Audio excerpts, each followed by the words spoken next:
Et la semaine dernière, si vous étiez fidèle devant votre petit écran, vous avez pu assister à notre entretien que nous avons eu avec Monsieur Apotello et Monsieur Rochard. Et ce soir, eh bien, nous aurons l'occasion de pouvoir nous entretenir avec Monsieur Cerutti, conseiller administratif de notre commune. Monsieur Cerutti, bonsoir. Bonsoir, Monsieur Patine. Nous allons, je dirais, garder la même approche que nous avons eue la semaine dernière. L'idée qui avait, je dirais, organisé l'entretien était de se reporter un petit peu sur, je dirais, les grands titres que l'on a trouvés dans l'actualité Vernier sur l'édition 2010, qui permettaient ainsi d'avoir, je dirais, les grands moments ou les moments importants qui ont marqué notre commune. Alors, parmi les charges que vous avez pour votre dicaster, quand j'ai refeuilleté l'actualité Vernier de l'année dernière, parmi les éléments que j'avais notés, il y en avait un qui avait fait la couverture du numéro du mois de mars, c'était l'état civil étant ses compétences et a priori depuis 2010, certaines prestations de l'Office cantonal de la population ont été transférées à l'état civil. C'est valable pour Vernier, mais c'est également applicable pour d'autres communes. Et comme cela fait partie de votre dicaster, il était intéressant de voir un petit peu l'impact que ça avait eu auprès du service et ce que ça représente entre la charge pour le côté communal et la population et les demandes qu'elles ont éventuellement à plus à devoir présenter auprès des services communaux. En préambule, j'aimerais tout d'abord souhaiter bonne année, parce qu'il est encore la loi de le faire jusqu'au 31 janvier. Donc je voulais souhaiter tout d'abord bonne année à toute l'équipe et vous présenter mes vœux, mais aussi aux habitantes et habitants derniers. Pour répondre un peu à votre question concernant l'état civil, ça n'a pas changé grand-chose finalement, parce que l'Office cantonal de la population garde encore ses attributions, notamment pour tout ce qui est des résidents étrangers. Donc les communes ont la compétence de délivrer des passeports ou des cartes d'identité pour les citoyens suisses. Donc on ne fait pas, dans le cadre de l'état civil, on ne fait pas de papier, des renouvellements de permis C, permis B et autres. Donc le travail est tout à fait gérable. Et comme je vous dis, ça n'a pas chamboulé grand-chose dans le déroulement de l'état civil Vergnolan. Il faut quand même savoir qu'aujourd'hui, une loi fédérale demande à ce que les offices d'état civil se regroupent. Donc Vernier est censé normalement se regrouper et être le chef-lieu pour le mandement, chose qui ne s'est pas encore faite, qui n'est pas encore réalisée. Et c'est vrai que ça fait 3 ans qu'on est en discussion avec les magistrats, notamment de Satigny, Russin et de Dardani. Donc la ville de Vernier n'est pas pressée non plus d'obtenir ces prérogatives supplémentaires. Je pense que l'état civil est quand même un service qui est sensible dans le sens émotionnel pour un magistrat, puisqu'il peut célébrer des mariages, il s'occupe des naturalisations et autres. Et puis ça permet d'avoir une certaine proximité avec la population, surtout pour des moments tels qu'un mariage. Quand on parle de regroupement, comme vous venez de le mentionner, est-ce qu'il y aurait une date butoir pour cette approche, ou bien c'est laissé au bon vouloir de chacune des communes? Non, ce n'est justement pas, ce n'est pas au bon vouloir de la commune de décider quand elle décide de fusionner ou pas. Simplement, certaines communes, comme je vous l'ai dit, c'est émotionnel, mettent un peu les pieds au mur. Et ensuite de ça, ça doit être normalement au département de justice et de police, enfin de sécurité, de police et d'environnement aujourd'hui, qui doit prendre le taureau par les cornes et de l'imposer. Donc aujourd'hui, ça ne se fait pas. Je pense que c'est de bonne intelligence de laisser faire les choses gentiment, puis de laisser passer ce côté émotionnel de façon à ce qu'ensuite on puisse travailler comme la loi fédérale le demande. Dans votre dicaster, on trouve également le sport. Alors, chacun connaît cette notion sur notre commune où on a finalement 5 zones. Donc, on a une multiplication des installations, ce qui ne doit pas toujours être évident à gérer. Puis, on a vu aussi, notamment par le biais de l'actualité Vernier, que je reprendrai un petit peu comme fil conducteur, le fait que notre commune s'est intéressée à soutenir les sportifs d'élite de la commune de Vernier. Donc, aujourd'hui, quand on parle sport, comment un petit peu les choses se présentent sur l'éventail des différentes activités que l'on peut avoir à Vernier? Bon, il faut savoir un peu que le gros souci qu'on a à Vernier, c'est que toutes les activités sportives ont été un peu délaissées durant ces dernières années, où on a préféré cibler notre énergie et nos moyens dans d'autres secteurs. C'est vrai qu'à mon arrivée au sein du conseil administratif, j'ai eu une volonté extrêmement ferme de vouloir revaloriser le sport, revaloriser les activités et leur donner plus de moyens. Comment ça fonctionne en gros? C'est que bien naturellement, on a différents clubs qui sont gérés par des associations à but non lucratif. Si je vous parle du football, parce que c'est l'exemple le plus facile et puis c'est le sport le plus pratiqué, vous voyez qu'aujourd'hui nous avons 4 clubs de football différents. Donc, le FC Vernier, le FC Avanchet, le FC Aïr-le-Lignon et le FC City. Donc l'idée c'est de se dire que c'est des sports populaires, mais des sports, pour qu'on puisse revaloriser un sport, il faut aussi qu'on puisse mettre en avant et montrer à la population qu'il y a des gens qui sortent du lot. notamment par le biais du mondial ou de l'Eurofoot, puisqu'on a organisé l'Euro ici en Suisse en collaboration avec l'Autriche. Donc c'est de mettre aussi en avant les sportifs d'élite pour donner un exemple à ces jeunes, de dire, voyez, si vous faites du football, vous pouvez aussi arriver à cette échelle-là en vous appliquant, en respectant des règles. Et je pense que le sport donne une base pour la suite de votre vie, une base extrêmement saine, notamment d'exigence, de fermeté, de réussite, de but, de social, tout simplement, parce que quand vous jouez dans un sport d'équipe, vous devez pouvoir vous entendre avec vos autres camarades, vous devez aussi respecter vos autres camarades. Donc c'est vrai qu'on a tendance à vouloir un peu dire que le sport, c'est un peu comme un jeu, que c'est là pour se distraire. Mais je crois que d'un côté éducatif et pédagogique, le sport est extrêmement porteur pour le bien-être de nos jeunes. Et je pense qu'un jeune qui fait du sport aujourd'hui, à partir d'un bas âge, a une évolution qui est certainement plus, je dirais, il a une garantie d'évolution beaucoup plus saine qu'une personne qui ne fait pas du tout sport et qui ne fait rien. Ça, c'est une appréciation personnelle, mais je suis convaincu que le sport est un vecteur pédagogique extrêmement important, pédagogique et social pour l'avenir. D'ailleurs, vous regardez souvent tous les grands sportifs qui ne sont pas de familles riches, je parle pas de gens qui font des sportifs dits d'élite, ou style le polo, où ils font un cheval, ils font un certain moyen, ou la Formule 1. Mais quand vous prenez tous les sportifs d'élite, qu'ils ont réussi dans le sport populaire, vous regardez souvent en parallèle, ils ont un cursus professionnel ou éducatif qui est extrêmement haut par rapport à la moyenne. C'est pour ça que pour moi, c'est important qu'on donne des moyens au sport, qu'on donne des moyens au club de pouvoir faire et d'accomplir ces tâches. Et qu'est-ce qu'on a fait, la ville de Vanille, notamment pour garder un contrôle, pas un contrôle policé, mais un contrôle d'aide pour aider. On a engagé un médiateur sportif. Donc c'est un médiateur coordinateur sportif qui est à l'écoute des sports, des clubs, et qui revient vers moi par le biais de mon service des sports, nous faire part des doléances, des problèmes, des soucis, de façon à ce qu'on puisse travailler en direct avec eux, alors qu'avant ça ne se passait pas comme ça, c'était souvent entre eux, ils géraient leurs choses, ils essayaient de trouver une solution à un problème, alors que l'administration est là pour leur donner un coup de main. Et ça rentre tout à fait dans cette thématique qu'on a développée ici quand on a été créé en 2007, donc je vous parle de mon parti politique, où on a toujours dit, d'ailleurs on a développé cette politique de proximité, cette démocratie participative, pour que la population, pas que la population lambda, mais également les clubs sportifs, ou culturels, ou sociaux, puissent non pas seulement être écoutés, mais être entendus par l'administration et qu'il y ait un suivi, puisqu'on fait le relais ensuite auprès de la mairie pour que leurs demandes soient entendues ou du moins soient prises en considération, chose qui ne se faisait pas avant. Donc c'est tout un travail qu'on fait aujourd'hui.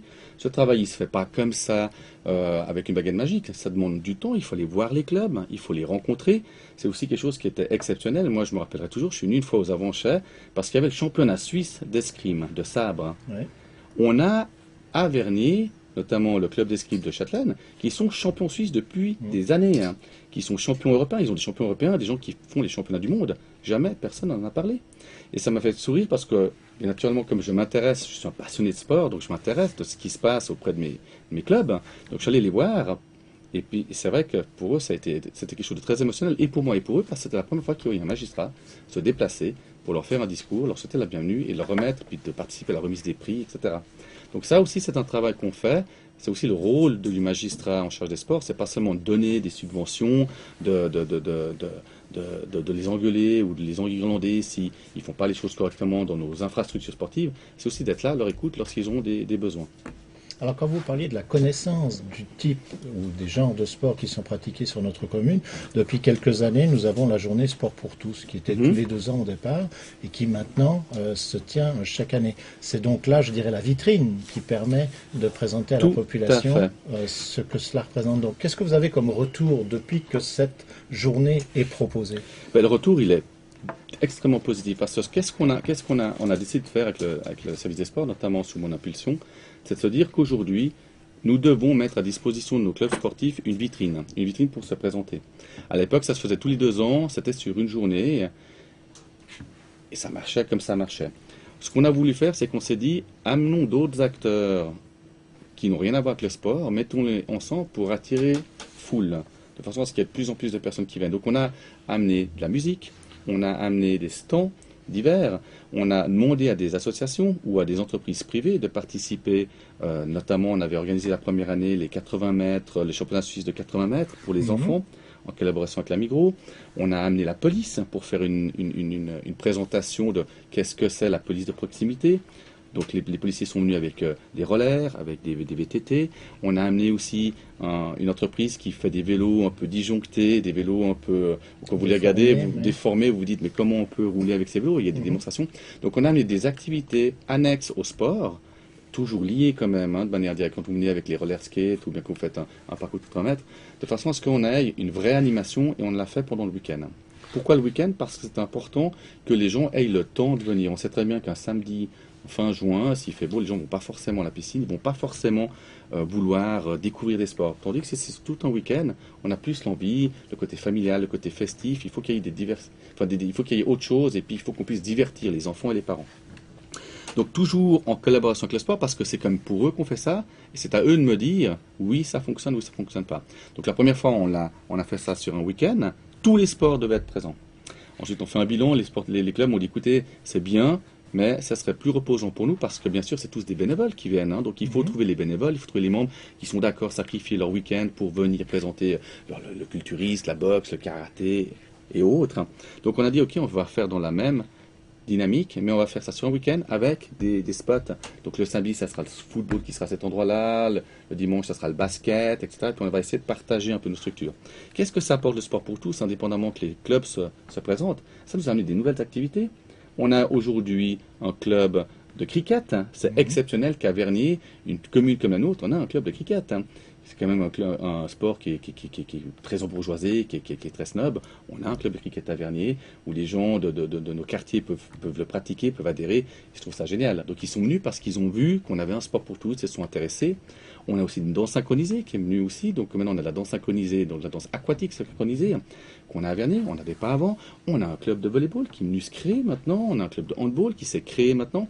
Et ça c'est grâce justement à l'énergie et au dynamisme que le service des sports et moi-même on met en avant et on met pour que la population découvre d'autres activités.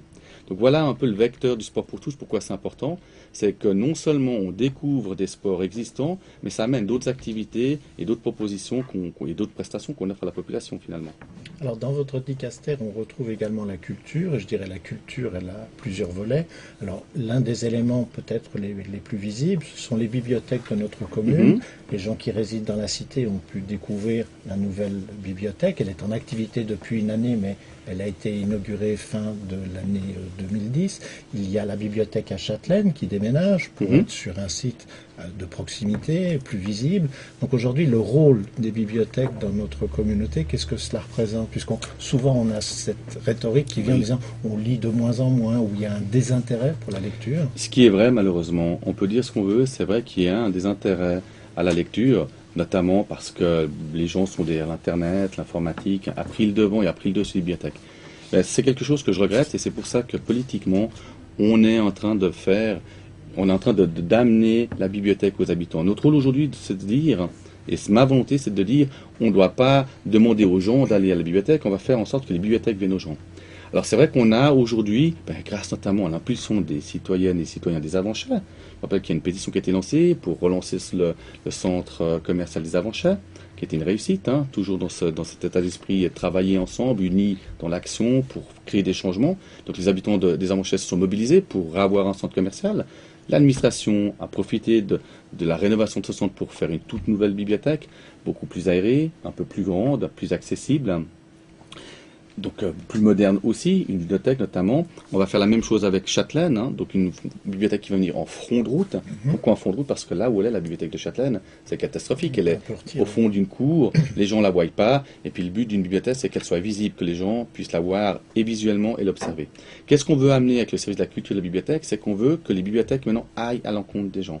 Donc on va créer des actions aujourd'hui, et c'est de ma volonté, c'est de se dire que lorsqu'on a des promotions, par exemple, ou la fête du 1er août, ou d'autres événements, sport pour tous, les bibliothèques devront se déplacer, on aura des bibliothèques mobiles. Donc les gens pourront découvrir la bibliothèque, ils pourront emprunter un bouquin pour une journée, de façon à ce qu'on redonne goût à la lecture, enfin qu'on redonne le goût à la lecture à la population. Rappelez-vous que cet été, qu'est-ce qu'on a fait? C'est qu'on a créé une bibliothèque, la piscine de l'Union, où les gens peuvent venir emprunter un bouquin, peuvent venir emprunter un magazine, et ça a simplement cartonné. Les gens ont eu du plaisir à lire, ils ont eu du plaisir à avoir ce service-là. Et je pense que c'est un des rôles qu'on veut faire. On est en discussion avec mon responsable de la culture qui s'appelle Nicolas Settler. On veut créer un vélo bibliothèque, un vélo mobile bibliothèque, où la personne circulerait dans un quartier à des jours bien définis, de façon à pouvoir aller au contact de la population pour dire à la population, allez dans des bibliothèques. Si vous ne pouvez pas venir dans une bibliothèque, on vient vers vous parce que la lecture, c'est quelque chose d'exceptionnel pour l'enrichissement tout simplement individuel, c'est énorme. Et puis on a aussi un projet, c'est de créer enfin une bibliothèque au Lignon. Je rappelle que les Lignon, c'est une cité de 10 000 habitants, ils n'ont pas de bibliothèque. Donc là, on est aussi en phase d'étudier la possibilité de créer une bibliothèque au Lignon. Je pense qu'il en a grandement besoin, parce qu'aujourd'hui, à titre personnel, je pense que c'est un vide. Et quand on parle culture, c'est aussi le théâtre, Oui. c'est aussi la musique, les expositions. On a vu vers la fin de l'année 2010, quand je dis réutilisation, c'est peut-être pas le terme le plus approprié, mais enfin c'était assez frappant, la maison Chauvet-Lulin, où l'on a retrouvé Irene qui est venue présenter son concert en acoustique. On a retrouvé différentes pratiques d'art japonais, de la musique espagnole. Donc là, il y a un cadre magnifique, et l'associer avec ce type de manifestation, là aussi, quels ont été les échos qu'il y a eu par rapport à ces propositions? Une fois de plus, la culture, au même titre que les sports, était un peu oubliée aussi dans la ville de Vernier. Je crois qu'on oublie qu'on est quand même la 5e plus grande ville latine de notre pays. 33 200 habitants, c'est pas rien, c'est devant Neuchâtel, juste derrière Fribourg. Et on est pauvres en culture. On avait des gros événements phares durant l'année, c'était 5 ou 6 événements. Ça commençait par le jazz, il y avait le gospel, il y avait le théâtre, et puis ça s'arrêtait là. Puis entre deux, plus rien. Donc ma volonté au niveau culturel, c'est de se dire on doit offrir des prestations durant toute l'année.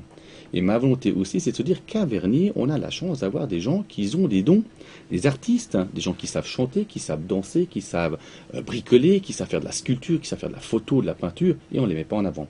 Donc la volonté, c'est de se dire on va créer, et je ne sais pas si vous vous rappelez, mais dans l'actualité Vernier, puisque vous le feuilletez, on met tous les mois une annonce en disant à la population, si vous avez un don, d'écriture, de lecture, de musique. Quelque part. On a créé un annuaire artistique des habitantes et habitants de Vernier, ce qui a permis d'ailleurs au contrat de quartier de Châtelaine de faire, quand ils ont organisé leur première festival, de faire une brico présentation auprès de la population, mais c'était grâce justement, notamment à cet annuaire et puis aux annonces qu'on fait. Donc aujourd'hui, qu'est-ce que moi j'ai envie de faire en culture? J'ai envie que les gens, on puisse les mettre en avant. C'est le rôle de l'administration de donner la possibilité à quelqu'un qui est doué. Typiquement, Irène, c'est un enfant du Lignon, Irène, de le mettre en avant, de le mettre en scène, qu'il puisse se présenter. Puis pourquoi pas? Est-ce que tout à coup un jour il y aura quelqu'un qui le voit, puis qui va y croire, et puis qui va lui donner les moyens d'aller plus loin? Donc c'est au rôle de la commune aussi de mettre en avant ses valeurs locales. Donc on l'a fait avec Irène, on l'a fait avec Maria Cuevas. Vous avez vu que son spectacle espagnol était un succès phénoménal. On veut aussi travailler avec d'autres entités, parce que Vernier doit aussi avoir une autre image. Donc c'est pour ça qu'on a participé au mois culturel japonais. Et ma volonté, c'est de faire vivre Chauvet-Lulin. Aujourd'hui, on a une maison qui est magnifique, on a un cadre qui est énorme, qui est sous-exploité, qui n'est pas exploité du tout. Et c'est ce qu'on a fait aujourd'hui, c'est qu'on fait vivre Chauvin, on fait des spectacles. Donc le 25 janvier, j'espère que vous viendrez, parce qu'on aura notamment une représentation calligraphique de tous les dessins. Enfin, un architecte, dessinateur a pris le temps sur ces week-ends de dessiner toutes les mairies du canton. Oui. Magnifique, donc il faudra venir. Donc on va le mettre en avant, ce monsieur aussi, parce que c'est fabuleux de pouvoir présenter ses peintures, ses dessins. On a, c'est de faire vivre Chauvet-Lulin, c'est de dire qu'il doit y avoir des activités, que Vernier, c'est pas seulement 5 ou 6 événements phares dans l'année, c'est durant tout le temps. Il y a quelque chose qui se passe, et Chauvet-Lulin, c'est un peu mon bébé, ma maison de la culture, que j'aimerais revaloriser et mettre en avant beaucoup plus que ce qui se fait aujourd'hui. Raison pour laquelle novembre-décembre a été extrêmement chargé. On a eu beaucoup d'événements qui se sont passés. On a aussi créé la country cet été. C'était phénoménal parce que les gens n'avaient pas l'habitude. Et c'est vrai qu'on met toutes ces activités en avant et surtout mettre en avant les artistes et les artistes locaux et de faire cette politique culturelle non pas seulement élitiste mais également de proximité, également populaire. Et d'ailleurs, le programme 2011, vous verrez, il va être extrêmement riche en rebondissements parce qu'il va être très proche des gens à la fois. Il sera également pédagogique, mais surtout très divertissant. Pas c'est important. Alors, quand on parle de la maison Chauvet-Lulin, je dirais les prestations qui peuvent s'y tenir sont d'un caractère intimiste, quelque part. Pendant bon nombre d'années, on parlait du Lignon tout à l'heure, on a reçu l'Opéra Studio sur la commune de Vernier, et un des éléments qui avait été mis un petit peu sur la table, c'était qu'il manquait peut-être sur notre commune une salle non pas vaste, mais bien équipée, éclairage, sonorisation. Et on avait parlé à l'époque d'éventuellement rénover la salle de spectacle, la salle des fêtes du Lignon. Est-ce que c'est un élément qui est encore d'actualité? Non, c'est plus du tout d'actualité parce qu'aujourd'hui, la ville de Vernier, en collaboration avec la ville de Genève, on est en train d'étudier un grand projet. Si vous vous souvenez un peu l'historique, aujourd'hui où on a fait la maison de quartier des Libellules et le centre sportif culturel des Libellules, oui. D'ailleurs sous mon impulsion, je trouve que certaines personnes oublient de le dire, mais c'est quand même sous mon impulsion qu'on a créé ce lieu de vie pour les libellules, parce qu'à l'époque, quand je suis arrivé au conseil administratif, j'étais extrêmement estomaqué de constater qu'on n'avait pas de salle, qu'on n'avait rien disponible pour le sport et pour la culture. Et quand je passais devant cette usine Actaris qui était vide, je me disais, mais qu'est-ce qu'on fait de cet endroit-là?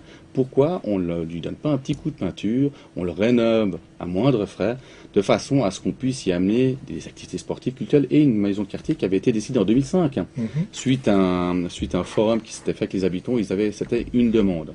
Alors ça s'est fait, ça a pris du temps, parce que bien sûr, ça venait, puisque c'est une idée qui vient de Thierry Cerutti, MCG, on n'était pas tellement content, donc on a bloqué quand même le projet une année, avant de se dire que finalement, le MCG avait pas tort, et puis il fallait mettre ça en avant. Donc ça a pris une année, ça a pris 2 ans au lieu de place de prendre une année, mais aujourd'hui on a une maison de quartier aux Libellules, et on a un centre sportif et culturel aux Libellules. Pourquoi je vous parle de ça?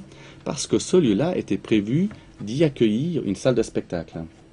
Et quand je suis arrivé au conseil administratif, je me dis, mais qu'est-ce qu'on va faire une salle de spectacle à cet endroit-là, au milieu d'habitation?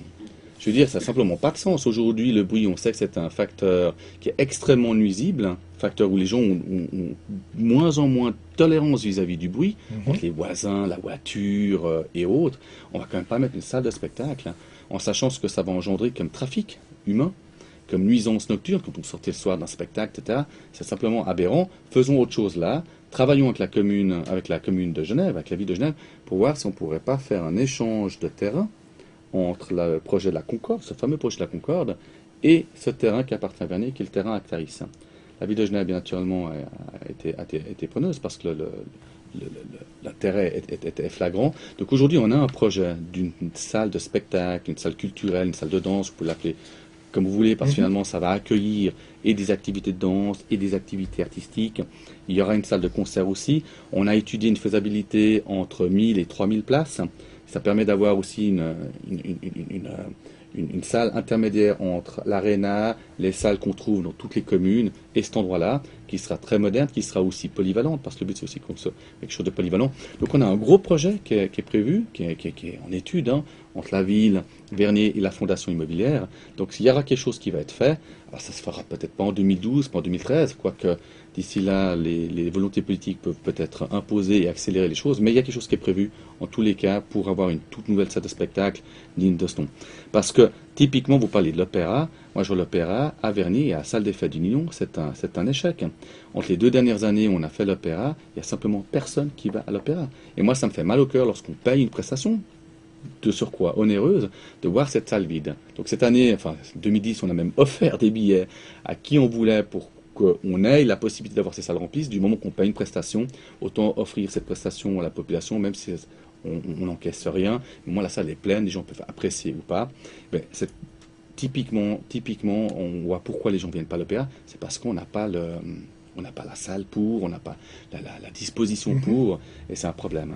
Le jazz cartonne, l'opéra pas.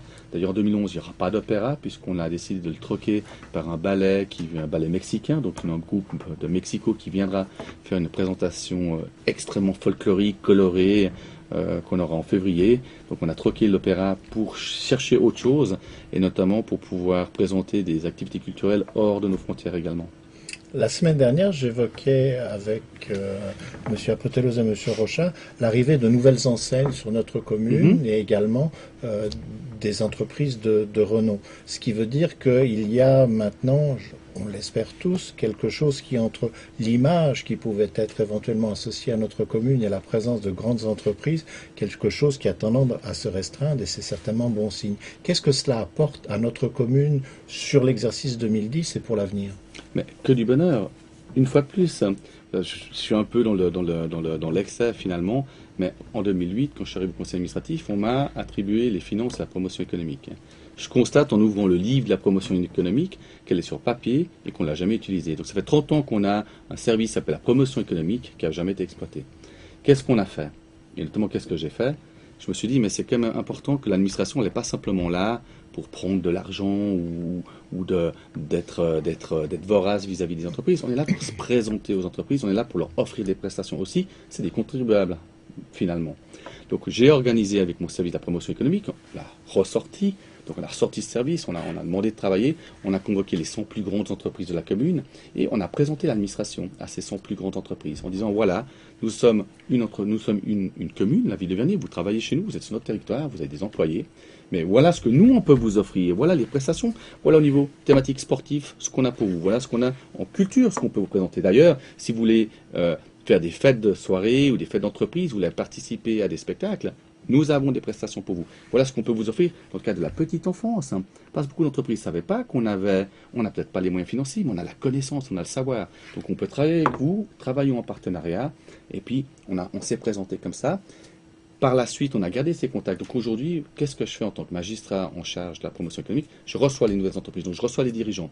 J'ai reçu les dirigeants d'HSBC, j'ai reçu les dirigeants de Transocéane, j'ai reçu les dirigeants d'IKEA. Donc on reçoit de manière officielle les dirigeants, on partage un repas ou autre, mais on les reçoit, on se présente, et ça permet d'amener des choses beaucoup plus en avant. Ce qui se fait aussi, notamment, c'est la promotion économique. Qu'est-ce que j'ai fait? Aujourd'hui, on a des entités qui travaillent dans la promotion économique, notamment la promotion économique cantonale. On a ensuite la Fédération des entreprises romandes, on a la Chambre de commerce et de l'industrie. C'est des gens qui sont...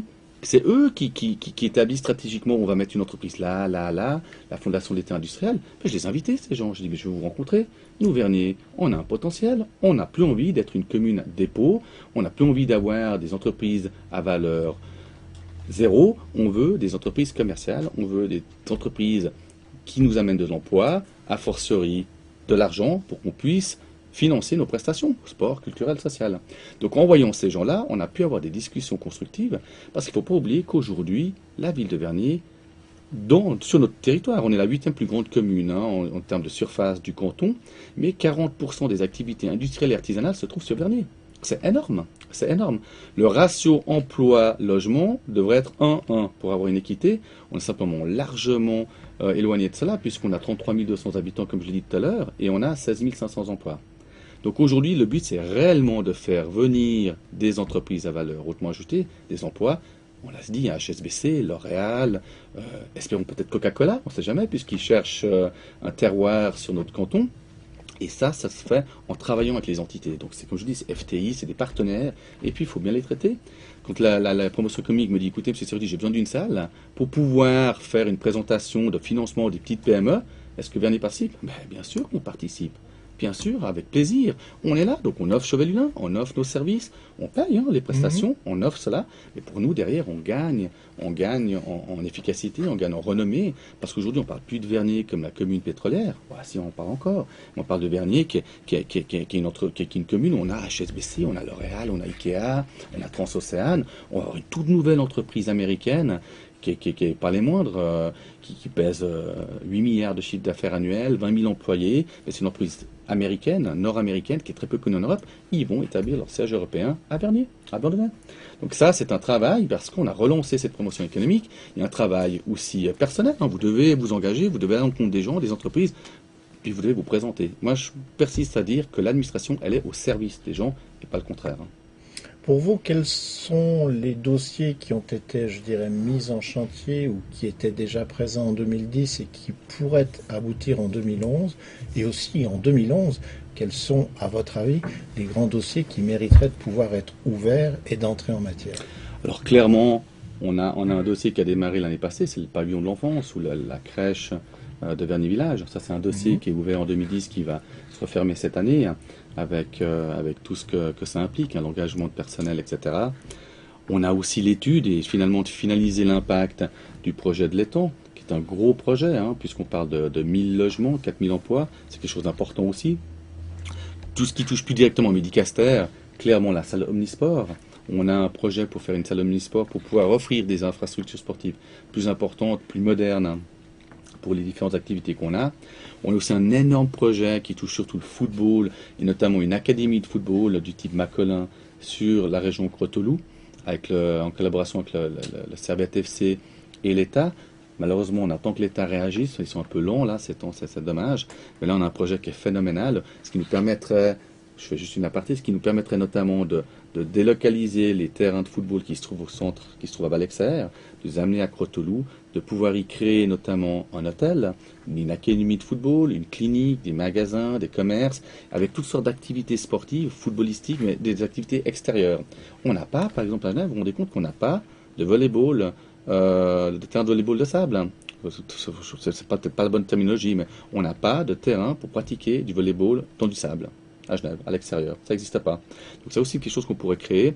Enfin, il y a cette dynamique-là qu'on est en train de travailler.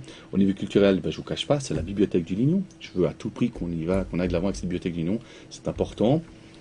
Le projet de la Concorde avec notre salle des fêtes, hein, ça va se concrétiser. Est-ce que ça va se concrétiser durant la prochaine législature ou pas? Donc ça, c'est des gros projets qui me touchent directement. Promotion économique, ben, c'est de revaloriser ce dicaster, enfin, je dirais ce département, de redonner encore plus de moyens, de continuer à travailler comme on travaille. Donc prochainement, on va organiser, enfin prochainement, c'est prévu d'ici fin mars, d'organiser une séance avec de nouveau nos 50 ou 100 plus grandes entreprises, cette fois-ci avec toutes les associations sportives, culturelles, sociales, de façon à ce que nos associations apprennent à aborder ces entreprises pour obtenir des donations ou des prêts ou des subventions ou des sponsorings, parce qu'on a remarqué qu'ils ne savent pas se parler, ils ne savent pas comment le faire, ils ne savent pas comment il faut aller, quel est le bon moment, parce que ces grosses entreprises qui ont les moyens de subventionner ou donner des sponsorings, eh bien, ils ont un budget qui se tienne, comme la commune on le fait, donc c'est de se dire, apprenons-nous à nous connaître, nous vivons tous à Vernier, nous travaillons à Vernier, nous avons des activités à Vernier, essayons de le faire entre nous, essayons de nous aider, de nous entraider, et puis c'est le but. Donc ça, c'est quelque chose qu'on va organiser par le biais de la promotion économique. Ma dernière question, ce sera, je l'ai posée à vos deux collègues la semaine dernière, c'est est-ce que l'on peut envisager, pour l'année prochaine, ou même déjà cette année, d'avoir le conseil administratif autour de cette table, une ou deux fois l'an, qui permettrait ainsi de faire un petit peu, je dirais, non pas un bilan, mais un tour d'horizon des sujets sur lesquels chacun travaille, et ainsi contribuer à ce que la population ait les cartes en main, puisque parfois, ça a été évoqué, on se pose la question sur le taux de participation aux élections sur notre commune. Est-ce que c'est parfois par manque de connaissances, par manque d'intérêt, d'une certaine méfiance de la politique, pourquoi pas, et ainsi d'arriver à mettre un maximum de choses dans les mains des gens et après de les laisser décider. Mais c'est une excellente idée. Rappelez-vous en 2007 que je me suis présenté, personnage inconnu, j'avais lancé un questionnaire à la population en disant mais quelles sont vos attentes, quels sont vos besoins, comment vous voyez le conseil administratif, sur quelle base il devrait se concentrer ou pas. Et tout le monde m'avait décrié, ouais, le pauvre Cerruti, il n'a pas de programme, il va demander à la population ce qu'il veut faire. Et naturellement, ma réponse était simple, était à mon sens plein de bon sens. C'est de se dire qu'un parti politique présente un programme, moi en tant que conseiller administratif, je suis l'élu de tous les Vergnolans. Et mon but à moi, c'est d'être à l'écoute des habitants pour savoir qu'est-ce que sont les besoins, quelles sont les choses qui les tracassent. Parce que la politique de proximité, on peut dire ce qu'on veut, vous qui habitez aux Amanchais, s'il y a un problème aux Amanchais, vous êtes le seul à savoir qu'il y a un problème et peut-être la solution. Moi qui suis à Vernier-Village, comment voulez-vous que je sache quel est ce problème-là qui vous perdure? Donc effectivement, d'être auprès de vous sur ce plateau, c'est simplement exceptionnel parce qu'on peut se présenter à la population, on peut expliquer ce qu'on fait aussi, parce que les gens ne savent pas forcément ce qu'on fait. Donc c'est une idée qui est exceptionnelle. Je suis même étonné qu'on n'a jamais été, durant ces 3 ans, je vous l'avais dit au téléphone, je suis étonné que c'est la première fois que je viens sur votre plateau, alors que ça devrait être quelque chose de régulier quand on a un projet sportif, pas seulement les politiques, mais les chefs de service, par exemple. Lorsqu'on va présenter prochainement le ballet mexicain, je trouverais exceptionnel que mon responsable de culture vienne et puis il explique à vos téléspectateurs, téléspectatrices, ben voilà, qu'est-ce que c'est le ballet mexicain, qu'est-ce que c'est notre programme de jazz, puis qu'on puisse parler. On ne devrait pas venir 1 ou 2 fois par année, on devrait être là mensuellement, on devrait pouvoir venir parler de choses, de projets. Typiquement, quand on a lancé notre questionnaire, finalement mon questionnaire qui avait pas de sens, on l'a quand même lancé au sein du conseil administratif, puisqu'on a lancé un questionnaire via l'université, etc. On a demandé à la population, mais ça aurait été exceptionnel qu'on puisse venir ici, puis en parler. Voilà, on va lancer un questionnaire. On a parlé, mes deux collègues ont parlé du nouveau logo qu'on va faire, mais je pense que ça serait bien qu'on puisse le présenter. On vient, on présente notre logo, on discute de choses et autres. Ça va pas forcément durer 1 demi-heure, 3/4 d'heure ou 1 heure, mais 5 minutes comme ça, 7 minutes, je trouve ça génial. On a un moyen de communication, on a un moyen d'information qui est Canal 29. À mon sens, on ne l'utilise pas, on l'utilise peu au niveau politique, je parle au niveau administratif, et c'est dommage. Moi, je pense qu'au contraire, on devrait aller même beaucoup plus loin dans votre demande, c'est-à-dire que Quand on a quelque chose à présenter, ben on vient un mercredi, ici, sur votre plateau, ça nous prend 5 minutes, on explique, et puis ça donne de la vie à votre chaîne, ça donne de la vie à l'administration, ça donne de la vie à la commune. Ça pour moi une excellente idée. Alors l'idée est notée, elle est prise. Je vous remercie de nous avoir Merci à vous. consacré votre temps.